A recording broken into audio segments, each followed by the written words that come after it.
Hosted by Mike, the Big Cheese.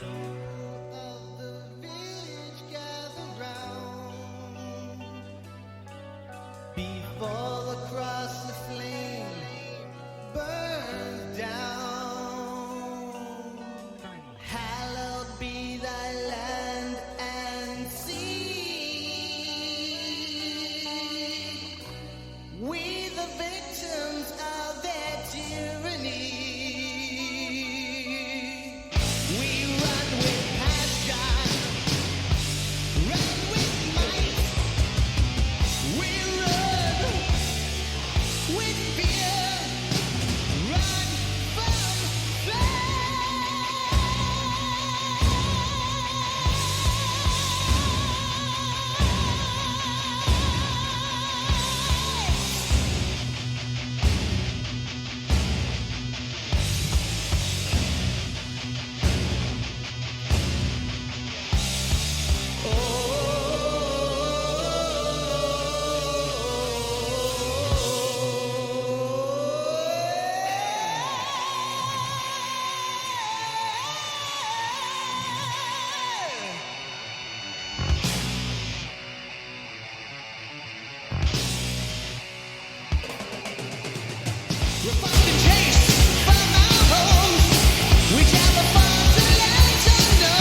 All right, welcome back to the Heavy Metal Mayhem Radio Show. It is February 9th, Sunday night. We're back together once again. Right there, Explorer out of New Jersey with Run for Tomorrow. I love those guys. They were so great. I mean, I think Lenny Rizzo was one of the first guests that we had on the show when we started doing it about 17 years ago. And the band had gotten back together for a short amount of time. I believe they did some festivals and a couple of local shows. And then everything kind of disappeared. They faded out of the limelight again. And I wish they would put it back together. I mean, I know it's difficult because everybody's moved on. They have families, kids, responsibilities. It's not that easy to keep an active band going. But if they could have kept together enough just like to do one-off shows or some festivals, that would have been pretty cool. Absolutely love those guys. All right, we got a great show for you tonight. Jack Starr is our guest. Jack Starr from Burning Star. He has gone back to a solo record for this outing. We'll talk to him all about Out of the Darkness Part 2. So stick around. We're going to play a few more songs between now and then. We lost another one this week. Lothar Antoni from Trance. I had Lothar on the show, I think maybe 15 years ago, 14 years ago. I believe they were promoting one of the Transmission records. Trance turned into Transmission, I think in the late 80s for a short amount of time. I think there was something with the name that they couldn't use the name for some reason. I don't remember that far back anymore, but he went back to it later on when he left Trance again and kept it going. I think it was the Paranoid or the Naked Flames record that we had him on, and he was a great guy to talk to and a fun guy. And we're just losing them one after the other it seems these days. So let's play a little Trance for everybody. Here's Shock Power.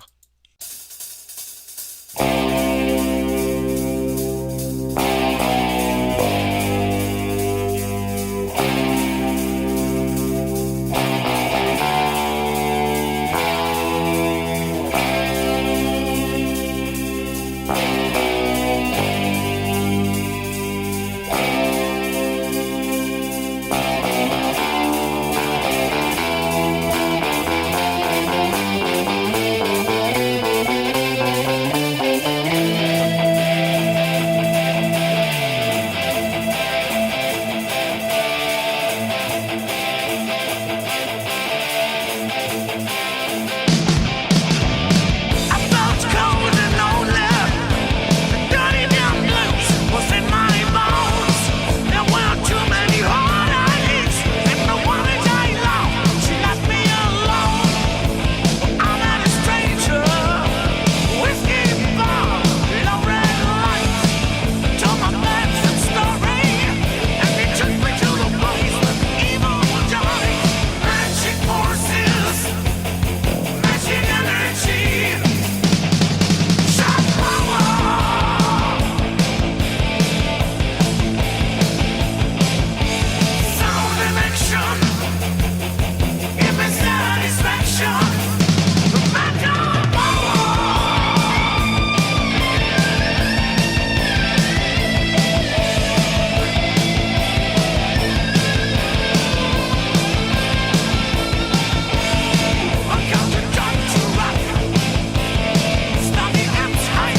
chasing him. So while you foolish sheep will meet with my demands, the Lord is my shepherd, but the wolves now rule the sheep. To lead a man to the slaughter, as they play for the soul to death. The Lord is my shepherd, but the wolves now rule the sheep. To lead a man to the slaughter, as they play for souls to care.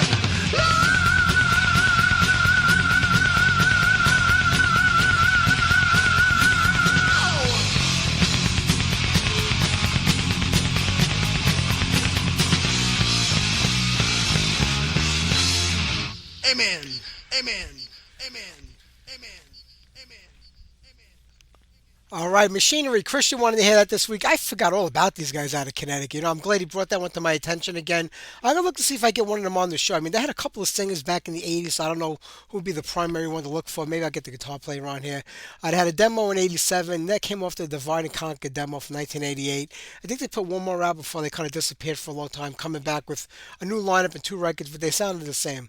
And they were a pretty good band, so check them out if they're doing anything right now. I haven't heard anything from them since the '90s, but you never know. All right, give me 1 second here. Just got to clear my throat. I have this bad TMJ this weekend. It's hard to move my jaw, so forgive me. But I guess the big news this week was Ozzy and Black Sabbath are reuniting for one-off show. I thought Black Sabbath had the end tour some years back, so that was going to be the end of it for them. Ozzy, I think, had two final tours before he was retiring, before he came back again. So now, I listen every now and then to Ozzy Speaks, which Ozzy can't do anymore either. He can't walk, he can't speak, he can barely sing. You saw him at the Rock and Roll Hall of Fame. He had to sit in the chair the whole time. Probably had to get helped into the chair. I don't know how they're going to pull this off. I got a feeling it's going to be canceled, or they're going to wind up bringing up other singers to take over for Ozzy on the stage once they sell those tickets. I don't see how he could possibly do this. And to me, it's an absolute shame that Sharon's putting him out there. I know he always says he wants to perform one more time, close things out the right way, but that's why he had retirement tours before then. There was two retirement tours I think Ozzy had. He should have retired back then when he went out. He could have went out on a high note. Now he's practically disabled. He can't sing, and you got Tony Iommi and Sharon Osbourne doing all the press for this. So, I mean, she's getting a shitload of money for this, and probably the rest of the band is. And when they went out the last time around, they didn't take Bill Ward with them because they said Bill Ward wasn't in the shape or condition to do this tour. That was like 10 years ago. Do you think he's in better shape now in his late 70s, almost 80 years old? I mean, Bill Ward's probably one of the greatest drummers in the world, in my opinion. But, these guys are in their late 70s now, early 80s. And Tony's, he's dealing with his own stuff with the cancer, but he's in great shape and he plays phenomenally still. So does Geezer Butler. But what are you going to do with Ozzy? I mean, he can't stand up. He could never sing to begin with, but he was more of a frontman than a singer. And I love Ozzy because Ozzy's what brought me into this music more than anything else. I mean, I was into Kiss in the '70s, a lot of the hard rock that was on the radio at the time because at that age we didn't really have stereos in the house. We had one that the parents controlled and you couldn't use it. It was like the TV. But it was in the summer of 1980 when I went to my friend's house in Long Island with my father's friend. I used to be friends with their sons. They had a copy of the Blizzard of Oz record. They put it off me and it blew me away. And I knew who Black Sabbath was because my cousins played them all the time, but I didn't know all the info and all the details of who the guys in the band were, the name back in the late 70s. I was still 12, 13 years old. I had no idea. And that album just brought me into a whole new world of heavy metal. From there, I started going into the stores more often because now I was 13. And I was finding out all these new bands or bands that just started out at that time or bands that had been around a year or two. And that's how I got involved with the whole underground thing. So I love Ozzy. I had a jacket that was painted Ozzy's God on the back. I used to wear it to church every week. So, I mean, nobody loved Ozzy more than me, but let the man rest now. He can't do this. I think it's just going to be disgraceful for him to be like that. And the fans are going to go crazy because he's showing up, Ozzy, but I don't see how he's going to perform and be able to sing. That's just my opinion. We'll have to see what happens. It's still a few months away. I think it's July 5th, I believe is a concert, so we'll have to wait till then. All right, let's get to the interview with Jack Starr. Let's play something off of the first Out of the Darkness record. We'll talk to Jack. We'll play a tune off the new record for everybody. Here you go, Eyes of Fire.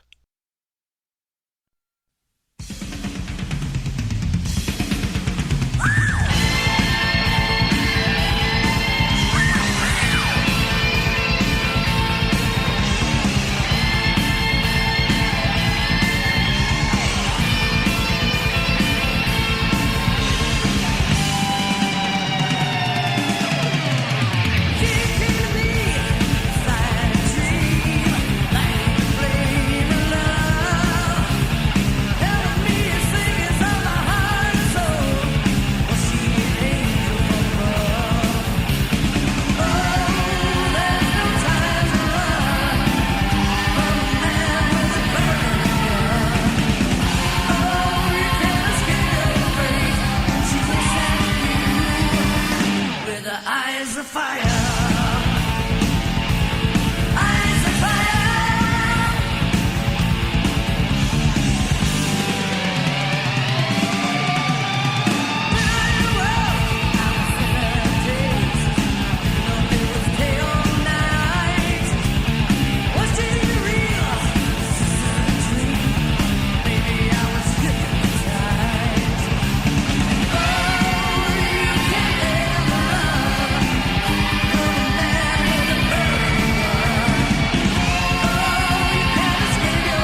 Mike?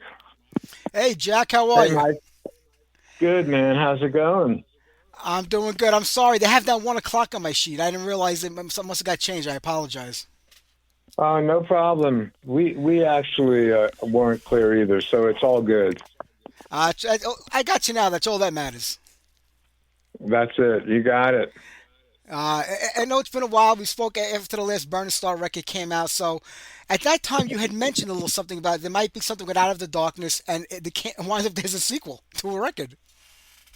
Yeah, that was kind of in the back of my mind for a couple of years now. I mean, like you think about. I mean, I know Out of the Darkness is probably it probably holds a special spot in your heart because it was your first solo record after leaving Virgin Steel. But what made you want to do a follow up to the record? I mean, that's kind of like you hear about movies when there's a sequel to a movie, but you picked out a record to kind of do a sequel to. What made you go back to that one record? Based on every album you've put out over the last 30 or 40 years. Well, there was a couple of things that I wanted to get better. One of them was I was never happy with the original album artwork for Out of the Darkness. The original, I thought it gave people the wrong impression. I think they looked at it, saw me wearing that hat, and they thought it was going to be like a blues album or a country album, and it Yeah. was 100% not that at all. So that was a mistake, and I mean, I could take a little bit of the blame, but really, the people that should really take more of the blame are the record company, Passport Records, because it's not like they weren't familiar with with heavy metal. They had put out records by Wendy O. Williams.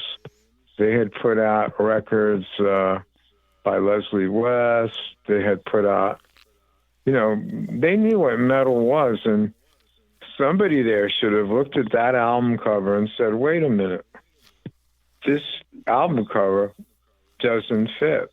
Yeah. So anyway, flash forward, 40 years into the future, and I'm thinking, if I ever do this, if I ever do a part two, first thing I'm going to do is make sure that the album art fits with the music.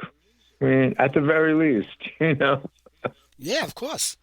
Well, I mean, music is visual. I mean, you and I got into this music business and this scene before visuals were really important, before the days of MTV and record covers. You just went by the band and the music that you like. But I can completely understand that, But I mean, I think about the music itself. You're right. It may not fit the image of the album cover, but it's pure Jack Starr. I mean, and this new record, I mean, it does kind of feel like it would have been a follow up to that album. Yeah, exactly. And I felt I needed to do it, for closure. It's kind of like a bank robber that robbed a bank, 40 years earlier, and he made a couple of mistakes. The And he goes getaway back. car was in the wrong, the getaway car was in the wrong spot. He didn't have enough time. After he got all the money in the bag, he didn't have enough time. He didn't figure it out right. And now it's 40 years later. The guy's still in good health. That bank is still there, standing in the same spot. And he's thinking, I'm going to do it again, but this time I'm going to get it right. Yeah. Well, you definitely did that. I mean, the first out of the Darkest Part One, Carl Canny and Gary from the Rods in there. Red Forrester on vocals. I mean, it was an amazing crew that you put together for that album. I mean, how did you come up with everybody that you wanted to work with for this album now? Because I'm sure you wanted to keep the quality of the musicians, and you did pick another fine cast of characters to play with you on this album. Yeah, well, the thing with this album is I had been working, with Rhino um, for for a long time now. We're still working together. In fact, I'm helping him on some stuff that he's doing as well as him, doing the drums on this album. So it's kind of the thing is like when you have one really good guy committed to the project, which Rhino, said he would do it and he came through, then you build on that. You say, okay, well, I got Rhino. Uh, I need a great singer. And then we did have a really famous guy that wanted to do it, but then it didn't work out. Yeah. Some people have like a total alpha male personality, and they can't work with other people. Yeah.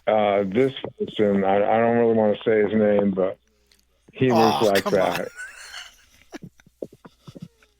You know, I really would rather not. Nobody wants people to dislike. I know. mm, I mean, I could tell you in private, but it would have to be off the record. You But got it. anyway, so this guy, I mean, he went so far as you know he he made he made some demos. I mean, no, not demos. I mean, he sang on the original recordings. I think he did like 4 or 5 songs, and they weren't they weren't bad. I mean, they were okay. But the problem was that he kept wanting to change things and to rearrange things, and it was like, um, what's that expression that the effing that you get isn't worth the effing that you get. Have you ever heard that expression?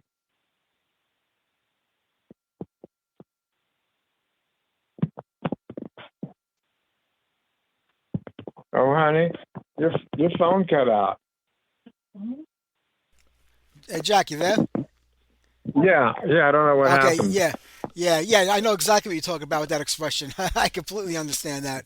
And yeah, but you would think Yeah, people would know. I mean, a band is a band, and everybody does contribute something to the band. But this is Jack Starr's record, so you think somebody kind of say, well, whatever Jack wants is what I got to deliver, is what I got to do. It isn't like it's like a 4 or 5 guys that all have equal say in it. It really is your thing. I know you want them all to contribute, the best that they can and what they want to share with you. But in the end, don't they get it that it's your band? It's you know.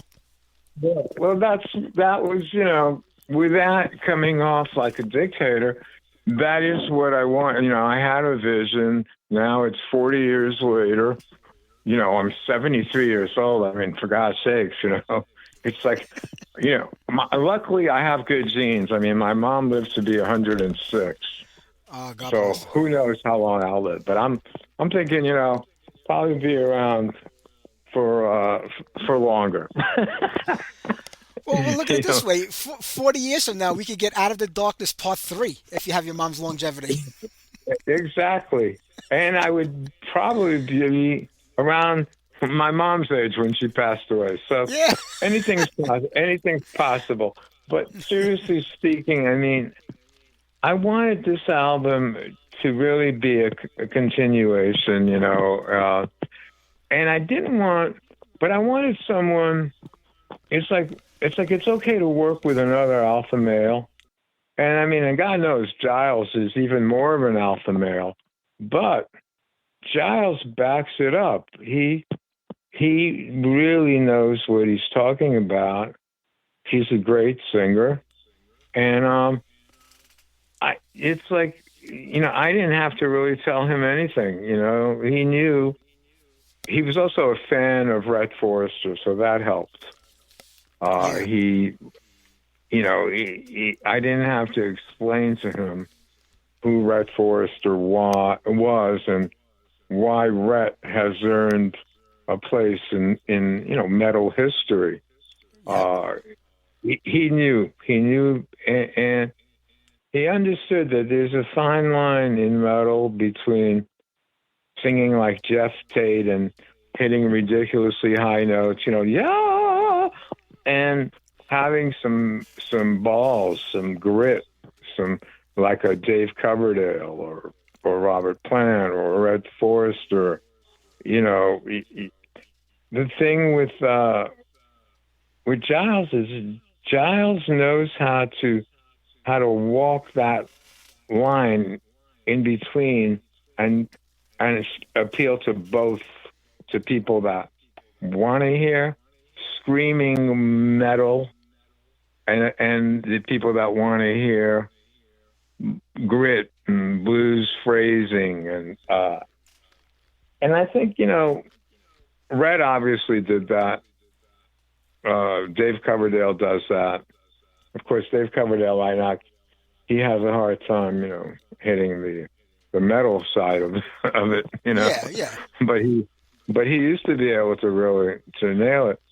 Giles can do it, and he's done it. It's like, oh my God, where did this guy come from? That was when I first started hearing him, singing these songs. It was like, okay, chase is over, auditions are over, we found our man, and then, because let's face it, I was a little bit nervous because I just basically turned down a guy who had already done like 4 or 5 songs, a guy who's known all over the world, a guy who was chomping at the bit to do the album because he loved the first one, and but I couldn't deal with him anymore. I couldn't take everything that I said was everything was an argument, even when I was agreeing with him. How can you argue with someone who's agreeing with you? Oh, I'll introduce you to my wife. Well, you know what yeah. I guess it can happen, right? Yeah, but yeah, what's funny is that you think these people after like all the years that you've been in the business, all the bands that you've been a part of, all the albums you put out, they would kind of concede to you a little bit and just say, I think Jack knows what he's doing. I'm gonna go along for the ride, but like when you compare like the first Out of the Darkness to this one, I mean there is that. I mean you're the cornerstone of both records. It's your distinctive guitar sound and writing, so that will always hold true to any kind of Jack star record, whether it's Burning Star or Stride or anything else that you do, it's always going to have your tone on it, and it's very distinguishable, and people know who it is. The singers are the Yeah, voice of the band technically because you're hearing their voice throughout the whole songs, and like I says, nobody can replace Rhett. But I think Giles did an amazing job on this record because he kind of captures his essence, Rhett's essence, but yet he has his own style, and I yeah, think it kind of encapsulates all the singers you've had over the years on all the different records. exactly. And you hit the nail on the head. And you know, the thing is when you talk about my tone or my sound or everything, you know, somebody was saying this about Van Halen. Somebody that knew him intimately, was a really good friend, and he said, and in fact, it was Sammy Hagar. So I'll tell you who mentioned all this. So Sammy Hagar's in the studio, and Eddie had like a little studio, I think, on the side of his house. That, and so Sammy came over, and Sammy's a guitar player. He's a decent guitar player. So Yeah, Sammy came over, and they were having beers and getting to know each other and playing, and Sammy picked up Eddie's guitar. He asked Eddie, "Hey, would it be cool if I try out your guitar through your rig, through your pedals, your amp, yeah, and everything else?" And Eddie said, "Yeah, man, go for it." So Sammy tried out the rig, and then Sammy looked at Eddie and said, "I don't sound like you when I'm doing this, when I'm in your rig. Why am I not sounding like you?" And the truth of the matter is, it's because certain guitar players have a very definable vibrato. yeah, That vibrato is what gives them a very unique sound. Um, I definitely have that vibrato. I yeah. mean, I have, and I don't want to sound cocky. I don't want to sound conceited. But if there's one thing I can do on the guitar, if there's one thing, it's like you can say, "Oh, well, Jack hasn't kept up with the times, or he doesn't know how to do all the Ingve shredding, and he doesn't know how to do all the tapping, and, oh, he's really old school, blah, blah, blah." But there's one thing that I can do. Let's say they're right about everything. I've got vibrato up the yin yang, and there's Yeah. very, very few people that have the kind of vibrato I have. I'll match my vibrato against anybody playing, including Clapton, who has a really amazing vibrato. Uh, and at the end of the day, and this is so I'm kind of veering off into guitar talk here. I know That's okay. we're going to talk about the album, and I'm sorry I'm kind of veering Not off, at all. but okay, cool. It's really about vibrato. Gary Moore, great vibrato. Yeah. If you listen to Still Got the Blues, the guitar is singing. Uh, the guy in Pink Floyd, David Gilmour. Is it David Gilmour? Yeah. He's Yeah. the lead player. Great vibrato. You know, is he playing anything super complicated on the lead solos? No, he's not. He's playing basically pentatonic scales. Uh, am I playing anything super complicated when I play? No, but the vibrato brings it to a whole other level. So that's really all I wanted to say. That it's not. I think I'm kind of distinguishable because of that. Oh, there's no doubt about that. I mean, listen, Yin Yvek, like I say, Yin Yvek could play a million notes a minute, and you'll sit there the first time you hear it and say, "Holy cow!" You're like, you'll be amazed by it. But then an hour later, I'm like, "Okay, well, when's the song coming on? I want to hear that tone. I want to hear that vibe. I want to hear, something that's catchy, something that resonates with me." After a while, the million miles a minute just wears thin, and you don't want to hear it no more. Isn't it really when you think about it? I mean, you just mentioned Gary Moore. Now, Gary Moore, in a way, I think you two are the closest in what could be done musically because Gary very blues influence influence, just like yourself, has records that are completely bluesy, like you have, plays the rock and the metal. Even though he wasn't known as a metal guitar player, Gary Moore, he could do it, and you wouldn't think twice about it. You would just think he was doing it his whole life. I think that comes from the sound and the style of what you guys have created, and I think the both of you are probably the closest of what you could create with what your knowledge is. Exactly. You hit the nail on the head. And, speaking about Yngwie, I'm only going to mention him for 1 more minute, but I'll tell you kind of a funny Yngwie story. I was very friendly with Yngwie's guitar tech. And when the album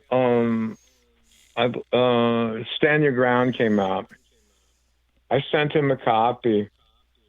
And I said, let me know what you think, Here's a guy that goes on these world tours with Yngwie and, gets yelled at and gets yelled at and gets humiliated and everything else, because Yngwie can be a very difficult person to work for, from what I'm told. But anyway, so after I sent this person the album, he calls me up. I don't know. Oh, great. I called him, actually. I called him about something else. But anyway, I called him, and I go, so, hey, what did you think of the album, And he goes, Jack, to be honest, this blows away the last 5 Yngwie albums.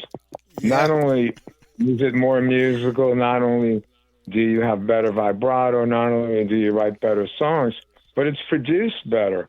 It sounds, you use a real drummer. It sounds like you actually spent money in the studio. And, and Yngwie, he goes into his basement, of his beautiful house on the canal in Miami, and he goes into the basement or wherever the hell he's doing this, and he puts together these albums, and it's really a money grab because it's not taking the time to really do an album. I mean, I took 5 years or 5.5 years to make Stand Your Ground. I took almost 4 years to make Land of the Dead. I take a lot of time, a tremendous amount of forethought.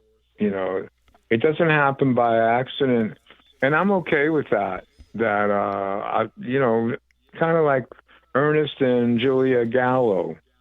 I will sell no wine until it's time. You ever hear that? Yes, listen. I'm up there too. I remember those commercials from back in the '60s and '70s. I remember. So but that's anyway, true. It's like a fine wine. But it was kind of funny for me to hear this guy that is so considered so much of a legend by so many people gets on the cover of guitar magazines. I get like 1 or 2 paragraphs if I'm lucky. He gets on the cover, and he puts out these god-awful records. I don't know. I don't even know how many have been awful, but probably the last 5 or 6. And here I am, just some guy, doing this on a fairly small budget, but taking the time to do something, that can be listened to 100 years from now, and people will be like, "Wow, this is pretty cool music," Yeah. Because and that's the music, Go ahead. No, you're right, because I was just going to say the same thing. Do you want to be remembered 100 years from now when somebody says, you know what, that song Rise Up when it came out, oh my God, I can't stop singing it, it blew me away. Like I says, wow, those notes are really fast in the middle. Yeah, exactly. So enough on Yngwie. I mean, look, it is what it is, and I'm happy for him that he was able to come out there and just blow everyone away, which he did on the first couple of albums. They were great. The Marching Out and I forgot the name of the first one, but it was great. And then he just kind of like, it's kind of like the first, Star Wars movie. or the first maybe two Star Wars movie. But then there was like another like dozen Star Wars movie afterwards. Yeah, I that don't nobody even remembers. I don't even know the names of them. I have no idea Exactly. what they No, it's true. what they It's are. true.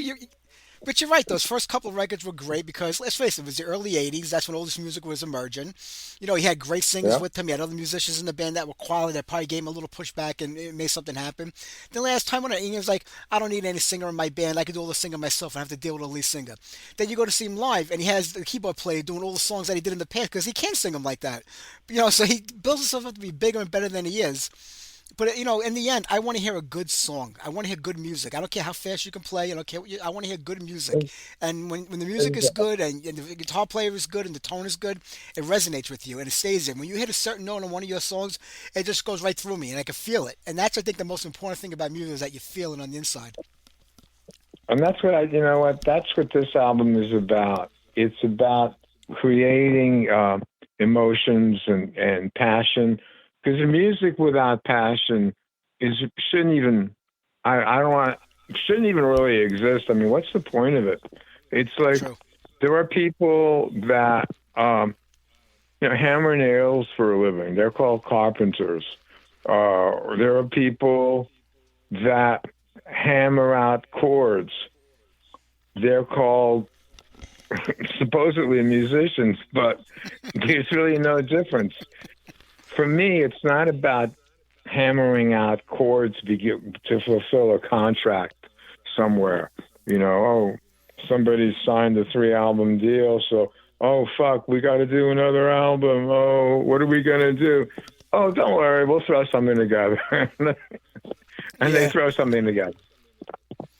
You know, so this album was really a labor of love, and when I started, talking to Giles, and I realized that here was a guy that has a strong commitment to quality. He is not about putting stuff out just to accumulate checks, to get paid or whatever. He wanted to make heavy metal history. He wants to be recognized as one of the top 5 heavy metal singers that are out there now. And Yeah. I don't know. He might have gotten his wish. I know most people have only heard that one song, right? That's all you've heard? I got the advanced copy of the record, but that's the only one we're talking about because that was the first single that's being released. Right. But I mean, if you listen to that album, I mean, he's really singing incredibly. I Yeah. mean, and I would know. I mean, I've worked with I've worked with Mike Torelli, who's doing Yeah, another great great right singer. now. I've worked with Yeah, I Todd like Michael Hall, who's also Yeah. doing great. I've worked with Red Forrester, who's passed away, unfortunately, who was great. Smulik Yeah. from, the band Picture, he Yeah. was great. He passed away. And I've worked with, who else? Alex Panza, who's doing Yeah. The great last record. also. He's Yep. doing great. So the thing is, I mean, I think I know what I'm talking about. I think I would have to say, if someone is interested in hearing great metal vocals, this album, they should buy it. It's as simple as that. Also, I mean, if they want to hear great guitar playing, it can't hurt either. They could buy it for that. If they want to hear great drumming, that's kind of a given. I mean, you got a guy like Rhino playing drums.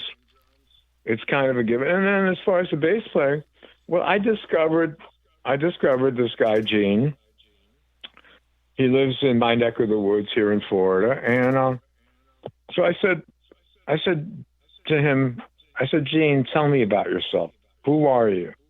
Why do you feel you're good enough to play on this album? I mean, because I've had great bass players. The bass player in Burning Starr is great.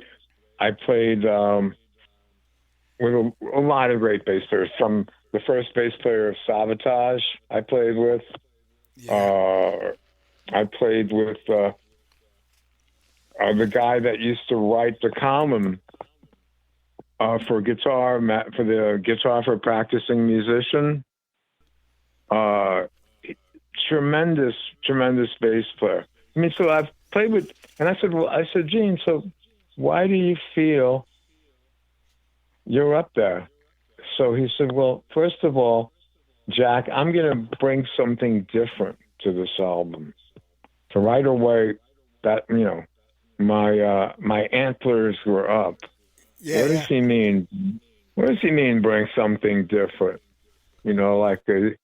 And then he clarified. He said, look, you're known for like epic metal, for 80s metal, in the genre of like, Queensryche or Dio or whatever.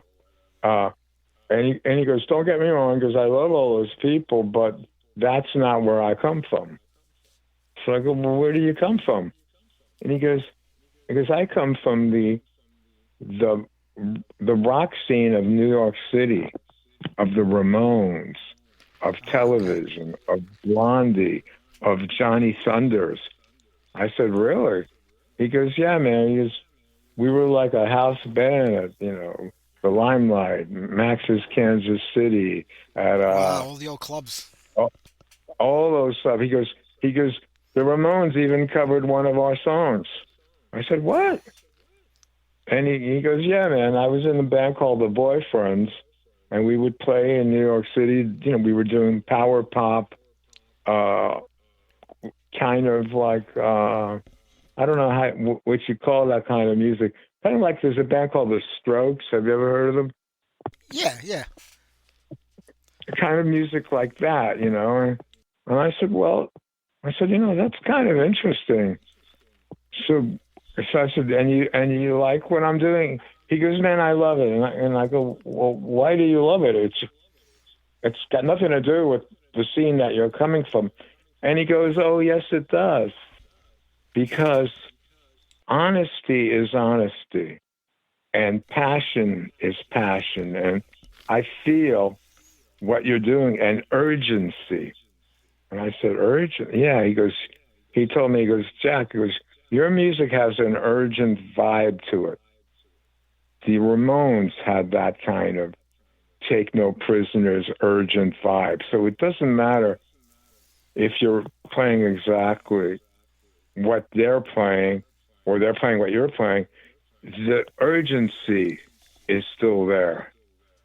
So I said, he's getting me. Yeah, He's he's understanding. roping you in. Yeah, he wrote me in good because it made sense what he was saying. It was like, yeah, and that's what I try to do with every note that I play. I try to, it comes from the heart. It's not about a million notes. It's not. It's just about vibrato and feel and phrasing. So somebody, even if they're into hardcore punk music, I'm not saying he was. He was more like into that New York, other scene. Yeah. They could still get what I'm doing because I'm not telephoning it in. I'm not It's for real. It's not like stadium rock, corporate rock. No, that's not what I'm doing. So he understood that, and then we got to talking, and he mentioned a couple of interesting things, like he used to go out with Heather McCartney. Ooh, If that sounds familiar, Paul it's McCartney's Paul's daughter. daughter. Yeah. Yep.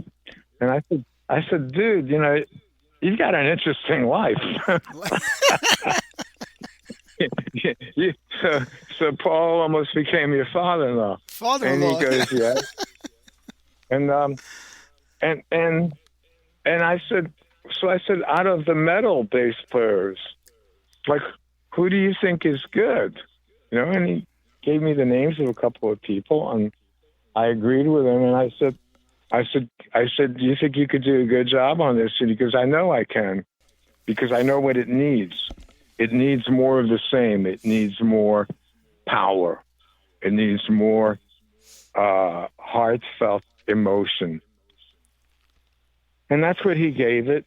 So that was great. And then the pieces fell into place, Um, I'm not saying it was all smooth because it wasn't. I mean, anytime you try to make $1 million sounding album and you do it on a budget of about 1/100th of that, you're trying to do an album for like 20 grand to compete with albums that cost $1 million. It's not going to be easy. You're going to really have to work overtime. And that's what happened. We worked like 2 years, and then finally we met this musical genius from Germany, this guy, Thomas Merkler. And he was actually the guitar player of Paul Giano's band. Okay. And I guess, he made enough money with Paul to open up a studio. And he opened up this studio, and it blew me away that he was able, and, I mean, he has pretty good equipment, but it's not like going to compete with like the Record Plant or Criteria Studios in Miami. It's not like $5 million worth of equipment, but he does have really pretty damn good stuff. But more important, this guy Thomas knows how to use the equipment he has. He can get a drum sound. Now, Rhino is a very, very demanding person when it comes to drum sounds. He has told me because I've never been happy with any of my drum sounds, from Manowar to the Burning Starr to all points in between. I've never been happy. He goes, but this guy, Thomas Merkler, this guy has pretty much given me a great drum sound. Of course, he didn't say he was 100% because that's not his personality. If you know who I know, he's not going to say it. But he said, he's given me a pretty damn good drum sound. And for me, I take that as good. a huge victory. Yeah. So You can't say 100% because you have nothing to complain about in the future then. Yeah. So it was all good. And then that's when things started falling into place. We did have a couple of hiccups with getting guitar sounds. And part of the problem in the beginning was that there was a couple of things that we should have done differently. Like when you record guitars, you really have to record everything on a clean track. Besides the track with your sound, with the gain. This way, when you send them a clean file, it can later be reamped. So you don't have to settle for, the amp that was in the room when you did the original take. Do you understand what I mean? Yeah, you could change the sound around from it, but when they reamp it. Exactly. They can change your sound. And let's say you're not rich, okay? What I mean is rich enough to have like $10,000 custom made amplifiers and have like 5 or 6 of them in a studio. And let's say you can't afford a $20,000 mic, and you can't afford reverb plates that cost $100,000. Let's say you don't have all that stuff, but let's say you record clean and you send a clean track to someone that's got all that stuff. He can then take your performance and jack it up to an incredible level. So that was something that we weren't aware of, or if we were aware of it, we forgot. we just so we were sending stuff overseas. We were sending files, and the files couldn't be manipulated.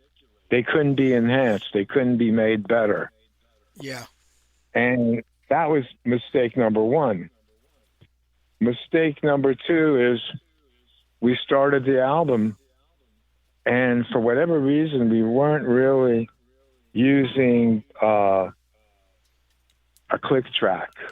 I mean, supposedly, and I've heard different opinions on this, but I was told in the beginning that there was a click track, but what happened is because we did some editing on certain songs, the click track couldn't be used all the way through.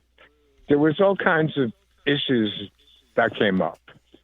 I mean, and without getting into the whole intricacies of recording, and there are intricacies because it's not like it was 50 years ago. You got a bunch of guys, they go into a big studio like the Beatles or Creedence Clearwater, and they do a whole, they do the whole song basically, and then they add some embellishments.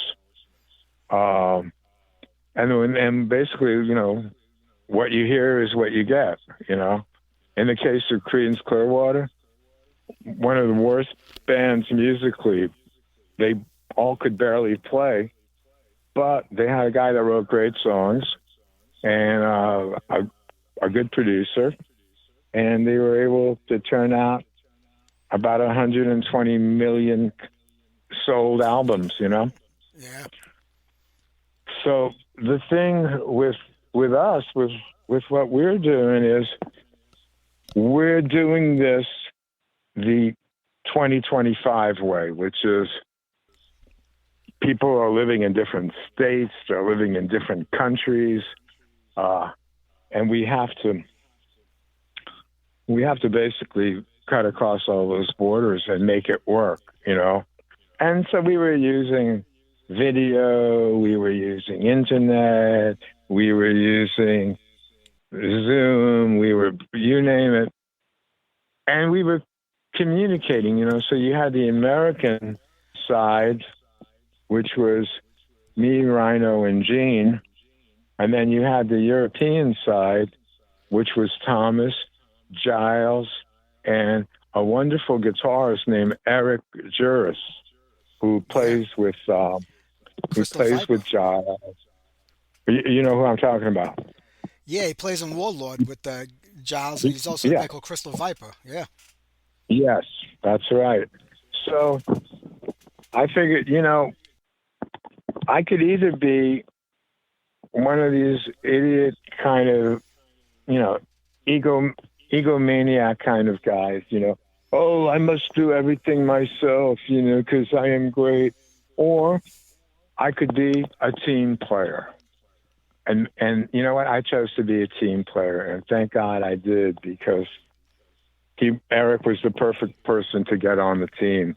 And when there was a song that wasn't happening or the sound was just not happening, I would talk to Giles and say, let's get Eric to redo this line over here, because he can straighten out the sound.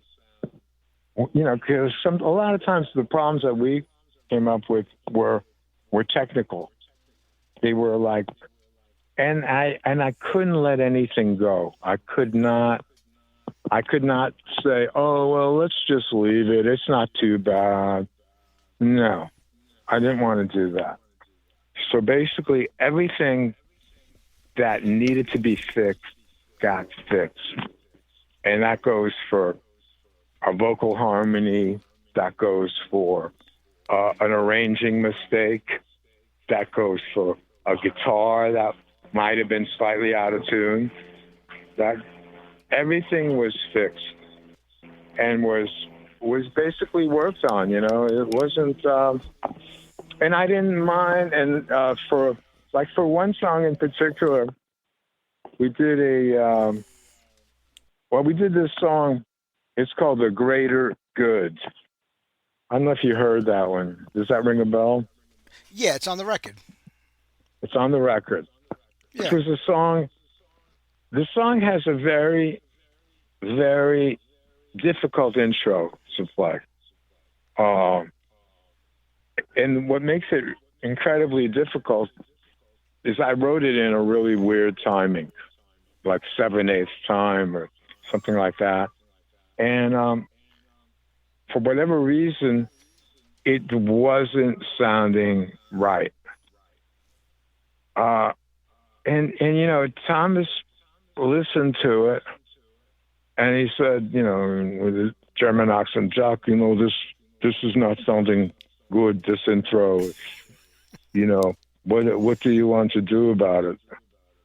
And I said, well, let me try again. I tried again for like, I don't know, like 2 or 3 times, but it wasn't working.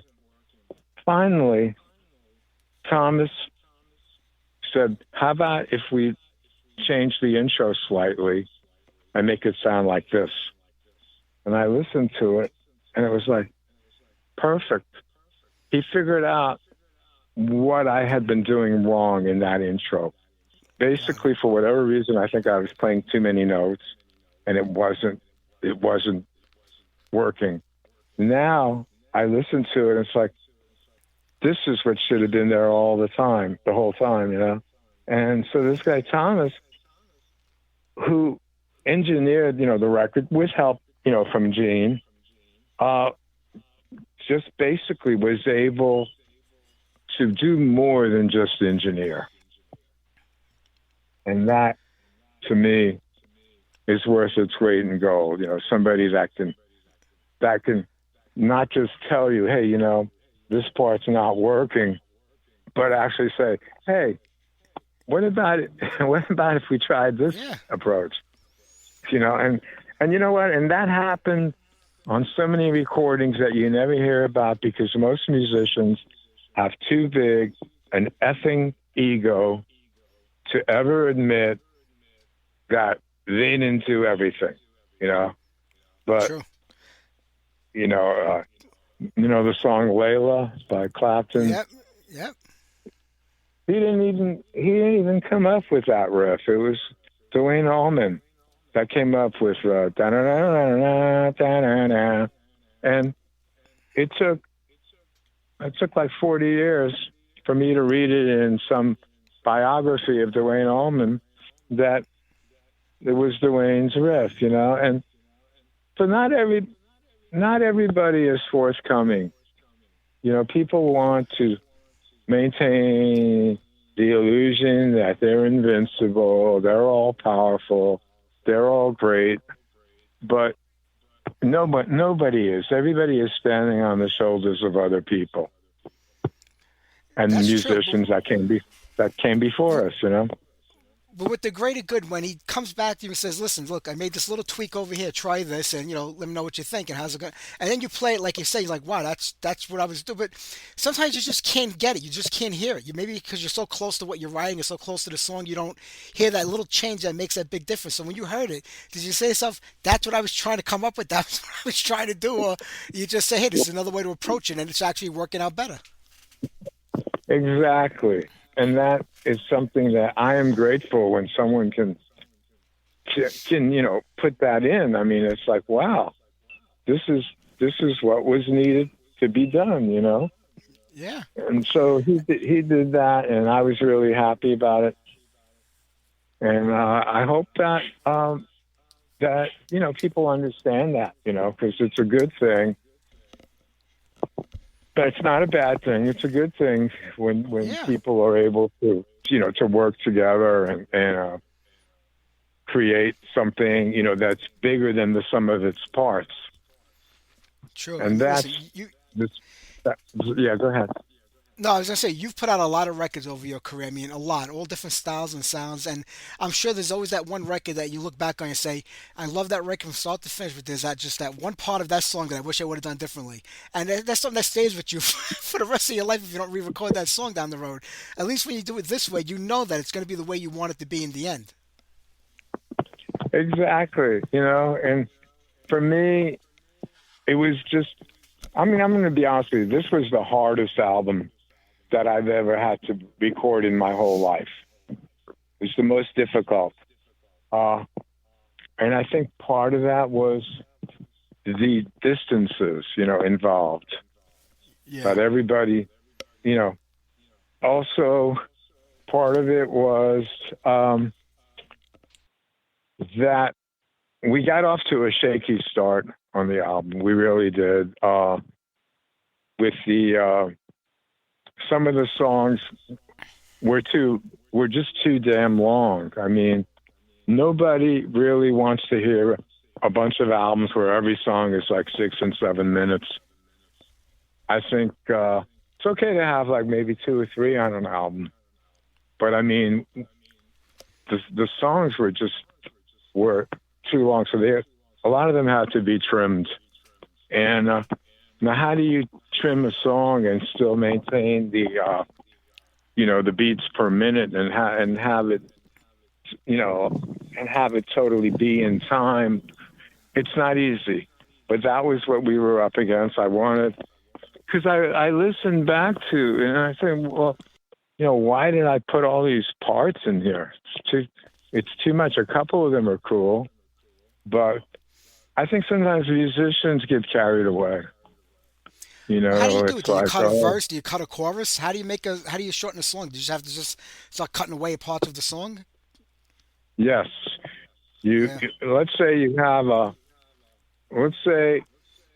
the chorus repeating like 4 times during the same songs, and you realize, I really don't need to repeat it 4 times. 3 times will be fine. Let's say you have 2 bridges in a song. One bridge is like a fast bridge, similar to the tempo of the song, and then the other bridge is what I call an atmospheric bridge. Let's say Got it. like the middle part of "Still of the Night" by Whitesnake, when everything just comes to a halt, and he Yeah, starts, yeah. singing about, ooh, baby, he gets into that whole thing. So, well, I was thinking, does this song need 2 bridges? No, it didn't. In the case of Whitesnake, it worked because that was the longest song on that album, "Still of the Night." Yeah. But it worked. But all the other songs were pretty much rockers, So it had to be trimmed, for the sake of making it digestible and coherent and cohesive. And this album the songs are very, very well structured at this point. It's like trimming the fat. Sometimes you got to do it. Yeah. Well, like And us so, fans and the people listening would never know because when we hear the songs, we're hearing the song the way you gave it to us, so we would never know that there was a different version of the song where there might have been extra choruses or verses or bridges in there. How, as the songwriter, as the artist that wrote that song, do you listen to it later on and say, "I wish I would have left that piece in there. Maybe it was a good thing that we took it out," or I mean, how do you listen to the song that you had to trim and cut out? I mean, do you feel like the edited version of it is the better version in the end, or would you have liked to have kept the other parts in? It just you couldn't because of length. well, that's a really good question. But honestly, every time that, we've done like the editing, to make a song fit better and work better, I usually end up forgetting how the original sounded because the new version becomes the new reality. True. And if it's a good, new reality, then that's what becomes that becomes the song. Yeah. Not the disjointed thing with all kinds of parts that didn't work. No, that's not the song anymore. That's in the waste bin. What it's like, trimming. I don't know. You're making a statue or whatever. You got a blob of clay or a blob of whatever it is, but eventually, you're gonna like fine tune that blob, and a shape was gonna come out of it. And you might even have to redo it a couple of times. Maybe like And that's what happened with this album. I mean, for 2 years, it was a lot of fine tuning, Yeah. and then finally, it was like, okay, the painting is now finished. Is that something that I mean, when you're a young guy, 20 years old, just getting into the business, putting out that first record, and you're full of piss and vinegar, would you have been able to have done make those same decisions back then as you can now? Because as we get older and we have more experience, we see things more. In the end, what the final product should be. But is it something you think you would have been able to have done 40 years ago? No, because I didn't have the experience. I didn't know what I was doing. I wanted to. I was like on a mission. I wanted to show the world what I could do, and I wanted to get in all the riffs I could get in, Sure. and now, thank God, you get older, you mature. Like the guy was listening to a song the other day I did with my band Virgin Steel. It's a song called "Life of Crime." So Yeah. the song starts off with a really cool riff on the rhythm guitar that I came up with, but instead of letting that riff sink in so the listener can really feel it and get it right away after the first pass that the riff goes by, boom, right away I'm playing a guitar solo in the intro. So I'm taking away from the groove Yeah. Yeah. because I'm forcing the listener to listen to something else, and by doing that, the listener is getting distracted from the original groove. So let me put it to this way, okay? Well, first of all, as a lot of black funk musicians will say, whatever you do, don't disrupt the groove, you know. Yeah. And I was guilty of that in the beginning.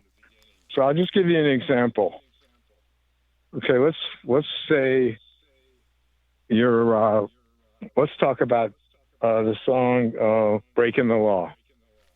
Killer riff in the beginning of the song. Down, down, down, down, down, down, down, down, down, that whole thing. Okay. Now, supposing they had right away come in with a screaming guitar solo, you wouldn't be able to really latch on to that riff because they're doing something that's taking away from the riff. Smoke on the Water. That riff, the bam, bam, bam. Okay. They do that, I don't know, like 25 times before the vocals even come in. And Blackmore resists the temptation to play a solo over it. Instead, they keep playing that riff. Then the drums come in. Then the bass comes in. Then everybody comes in. But they're still playing the riff. And nothing else is going on. There's no other melodic instrument, doing anything that would upset or disrupt that riff. So, am I making sense? Absolutely. It's just something that happens, back then. You couldn't help it. I couldn't help it. So when I was younger, it's like we didn't. Half of the time we really were working. We were producing our own stuff, So there was no 50, 60-year-old guy that had been at it forever in the studio with us saying, listen, trust me, guys, you're young, but if you want to make tons of money, you're going about it wrong. You're throwing too much stuff into your songs. And that wasn't just me that was guilty of that.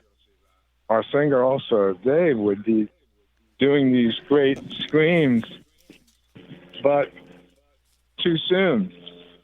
First, you got to lay down the groove. Then you can do the embellishment. So that would be one of the things that I've learned. Get that groove going before you disrupt it. Sure, but that's also the part of back in the '70s and the '80s. Every band that was up on the right had a producer working for them, and the producer was one that guided them, guided the ship, I guess to say. Whereas, and there were bands like Judas Priest who worked with Tom Allen for all the major albums, and Dieter Dierks with the Scorpions, Martin Birch with Iron Maiden. They were almost as much a part of the band as the band were. You knew their names as well as the bass player, the drummer, and the guitar players in those bands, and it was their job to create that sound that the band had. So I mean, do you still think a producer is important to a record today, or the bands know enough on their own, or even you yourself, after all these years making records, who would know the sound of the band better than you, or is it still important to have that outside ear listening in? Well, at this point, I know better than to do really dumb things.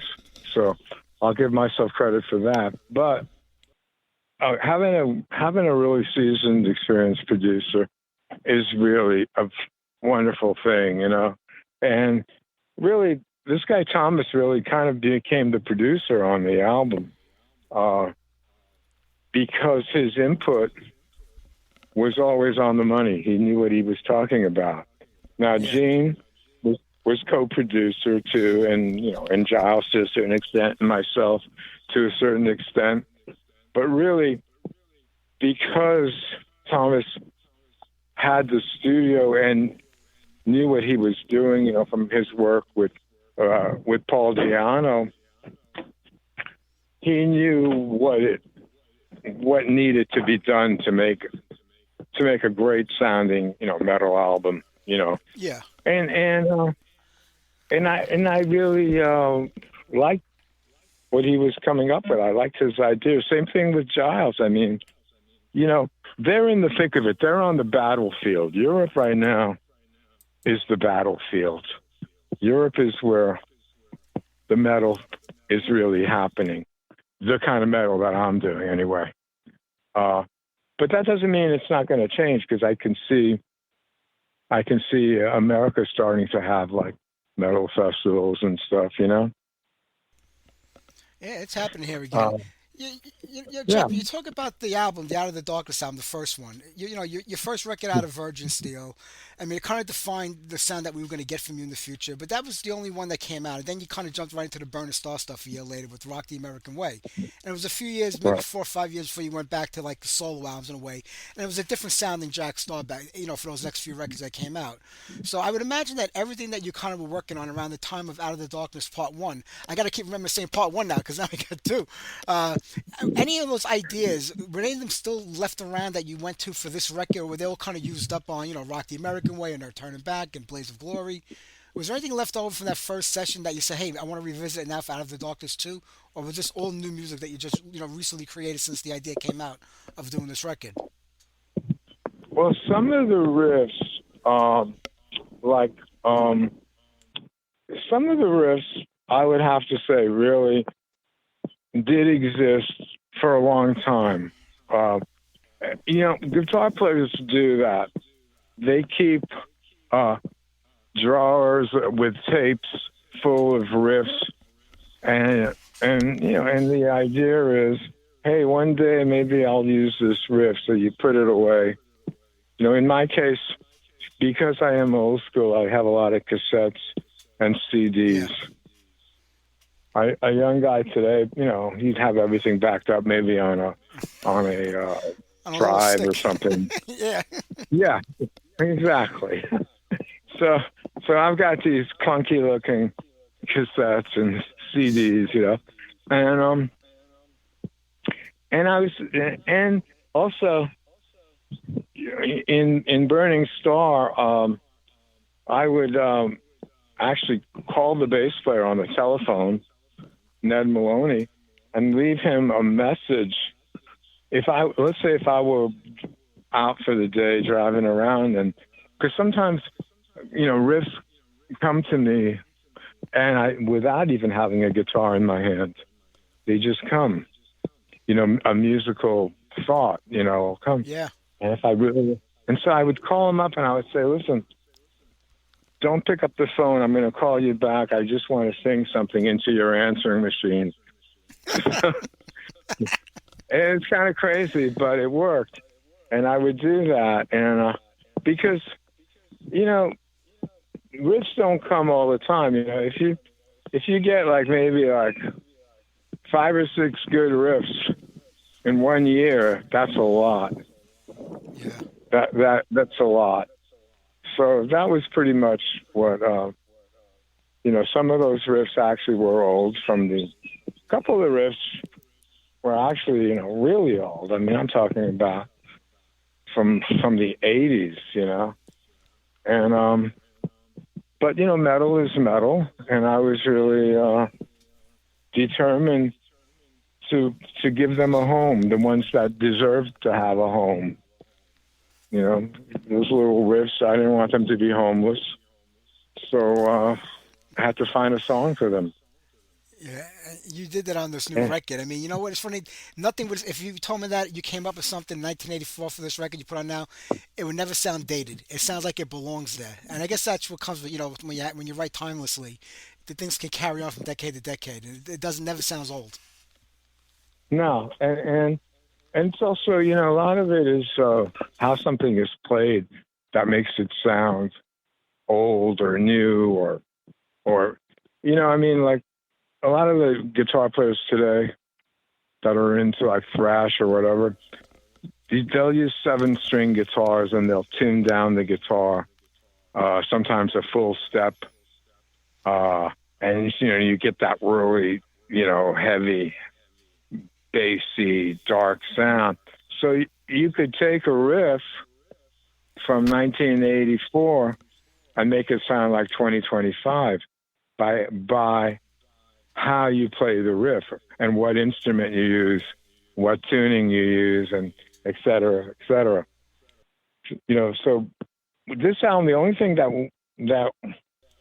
we do differently than Out of the Darkness Part 1, and it really is an important thing, is I started playing a half step down.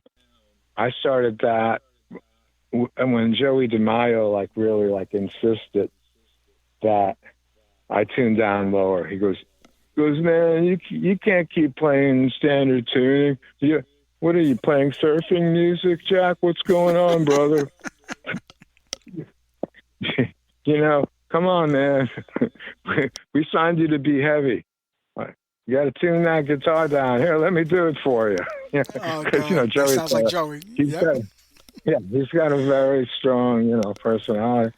And at first I resisted. I'm so used to the tension, Joey. I got to feel the strings. Yeah. I'm used to it, man. You want me to change my whole way of playing? And he goes, no. He goes, just tune down a half step, and if you need to, if you feel that the strings are flopping around a little too much, get a heavier gauge strings, and then it'll still feel the same. Yeah. So that's what I did. I went from 9s to 10s, and that's what I do now. I use 010 to 046 Diodario's, and I tune down a half step. So I'm not playing in standard. So if I'm playing it, in E, by playing E chords and E scales on the guitar, it's really in E flat. So if somebody wants to play along, they need to either play in E flat, which most guitar players do not want to do, or tune down a half step, and then everything lines up. You've always had instrumentals on your records throughout your career. You've done a lot of instrumentals. Were they intended to be that way? Or were they just songs that you couldn't figure out how to come up with any lyrics for, or they just didn't work well vocally? Or were they intentionally meant to be instrumentals? Because I love when I hear just hear you play guitar. Right. Well, the truth of the matter is, I never regarded instrumentals as instrumentals because the guitar player then does the singing. Yeah. You know what I mean? Yep. So that's pretty much that. I like to have the guitar do an instrumental. On this album, I didn't do it. which is a good question. I don't know why I didn't do it. Probably because I really wasn't feeling it. I was feeling more like I want to do a really heavy, tight, punchy album, and I didn't want to waste any tracks. I wanted because really, when you come down to it, as a guitar player, yeah, I like to think the guitar is super important, which it is. But the most important thing in a heavy metal recording, or basically any recording, it's the vocals. People relate to the human voice. True. It's just the way it is. You can like play something for someone, and a guitar can be slightly out of tune, or the bass can make a mistake here and there, or the drums might lose a beat. But if a singer hits one flat note in the song, everybody notices it. True. So that shows you the importance of vocals. If it's something that is that noticeable and that recognizable, then you know that that's what has to be addressed and has to be really nurtured and given importance. And that's what I've done on this album. Yeah, I would like to, play leads all over the place, and go nuts and like, okay, this is what I can do here. This is what I can do. But it's not really what people want to hear. And, at the end of the day, as I have gotten older, it's not even really what I want to hear anymore. I want to hear a well-constructed song, For me, you listen to a song like Stairway to Heaven, and I know, some people are going to make fun of it, like, oh, not that song. But that, to me, is a definition of a well-constructed song. Perfect intro. 50 years later, people are still playing it, still listening to it.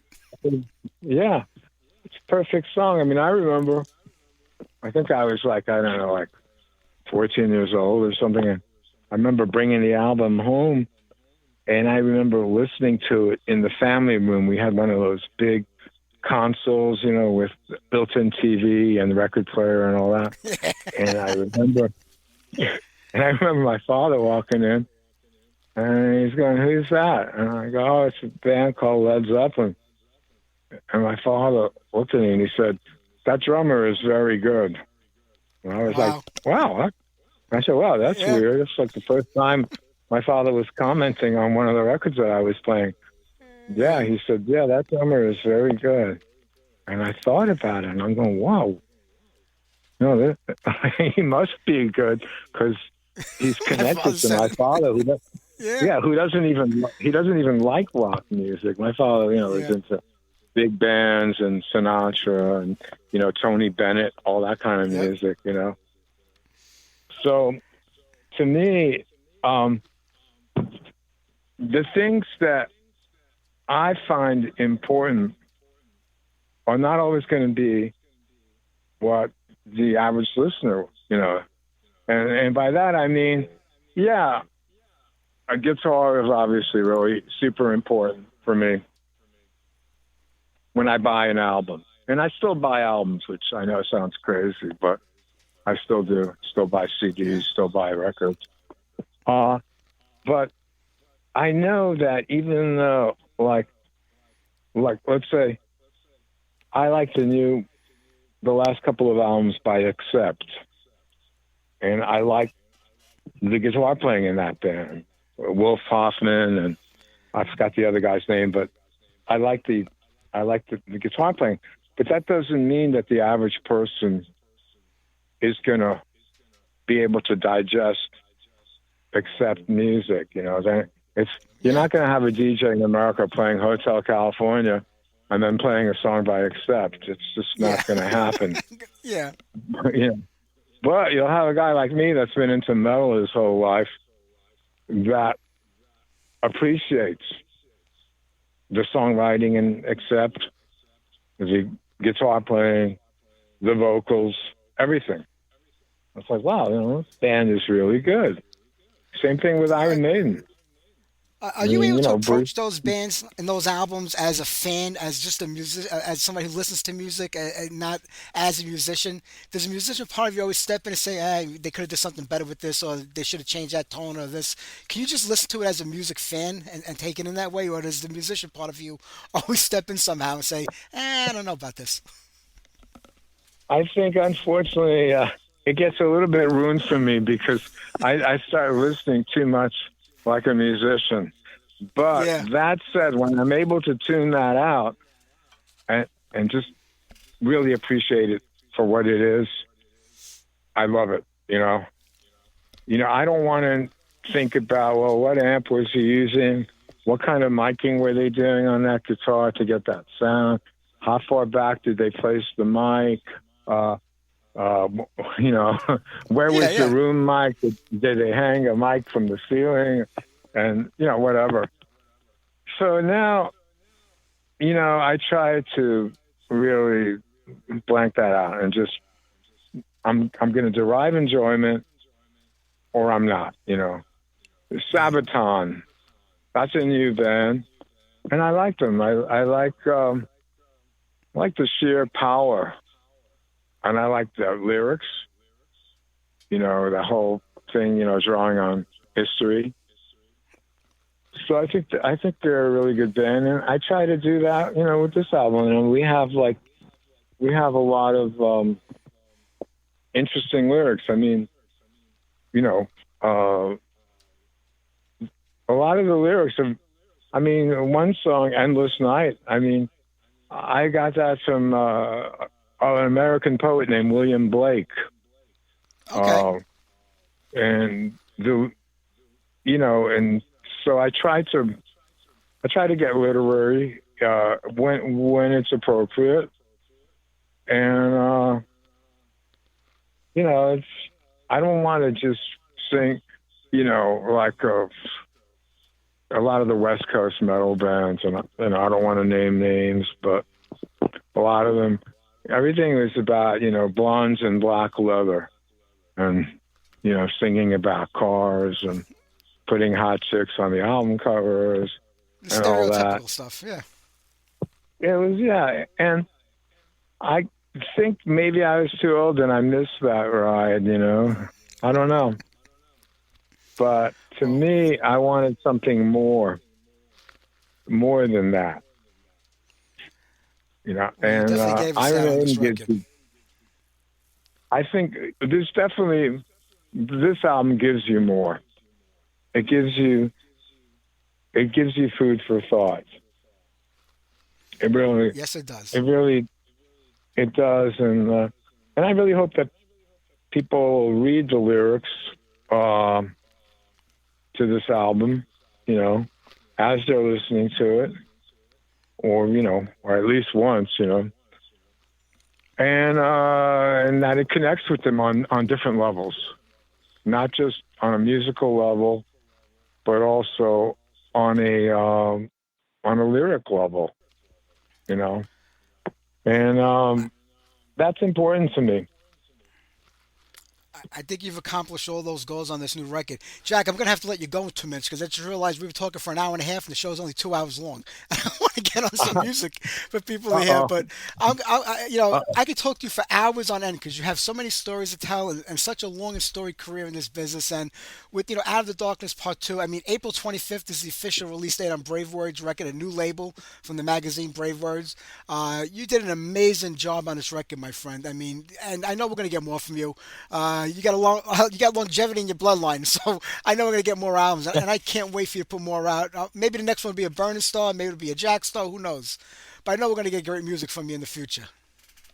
Thank you so much. Mike, I always appreciate talking to you, and what you're doing is super important. Letting people know about what's out there because we don't have MTV anymore. We don't, in fact, they stopped playing metal 100 years ago. But we don't Yeah, have a tremendous amount of outlets. So what you're doing, on the internet is super important, and I'm glad that you're helping get the word out on this. It's my pleasure. You guys, people like you make it easy for me because you're a great interview and you rate great music. So it makes my job completely easy. I'm gonna stop recording this in 2 seconds, and so when nothing's on tape, you got to tell me who that singer is now. I'm gonna stop recording it now. Okay.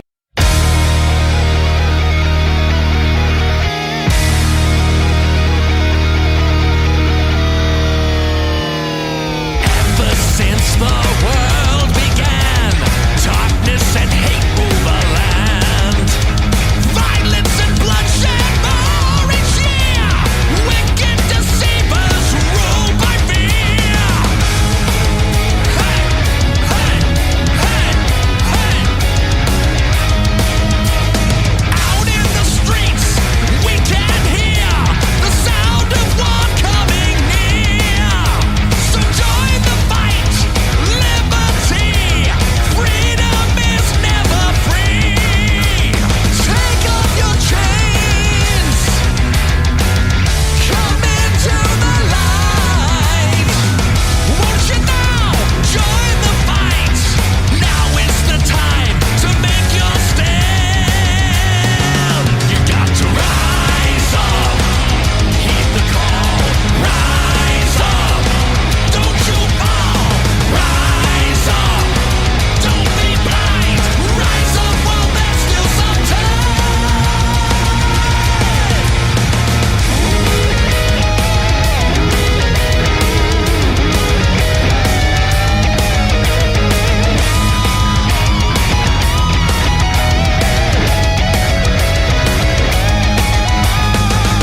One day we'll remember the great ones who gave it all.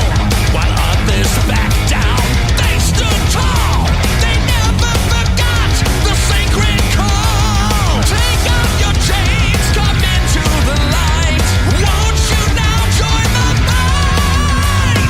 Now is the time to make your stand, to save this great land. Rise up, heed the call, rise up. Don't you fall, rise up. Don't be blind, rise up while there's still some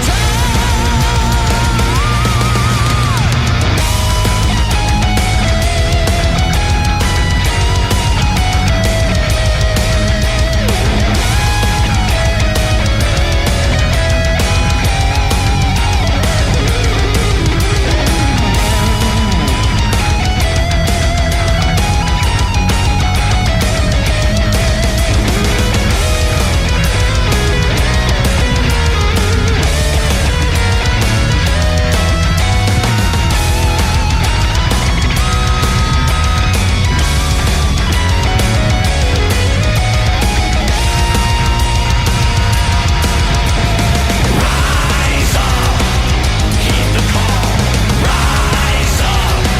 Don't you fall, rise up. Don't be blind, rise up while there's still some time.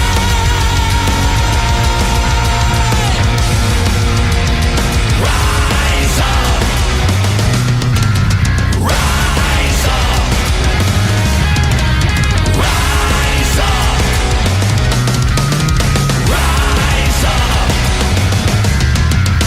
rise up, rise up now.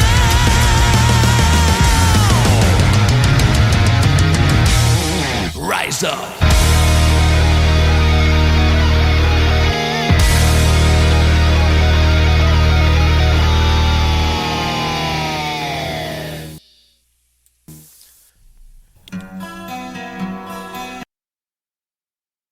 All right, I want to thank Jack Starr for being on tonight's show. Jack is always a pleasure to talk to. I love him. Been on him many times, and he's always a fun guy, very talkative. I know when you get to a lot of music tonight, that's what happens sometimes when you have a big interview. But we'll get on to it next week. There were a lot of things I wanted to talk about also tonight and bring up that were happening in the metal news. But we'll get to it on next Sunday night. And next Sunday night, Juan Ricardo of Attacks is our guest. Juan is in every band, east, west, north, and south of the Mississippi. So there's a lot of music to talk about next week with Juan. And I'm sure the interview will be just as long as tonight's with Jack. But tune in then. We're going to wrap it up here tonight. I'm going to do two songs back to back, and then we're going to call it a day. We're going to do some Heaven, Scream for Me, then a little Thrust with Torture Chamber. So take care, everybody. Have a great week, and I'll see you next Sunday night.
This is Neil Turbin from Death Riders, and you're listening to Heavy Metal Mayhem Radio Show on Blog Talk Radio with Mike, the Big Cheese.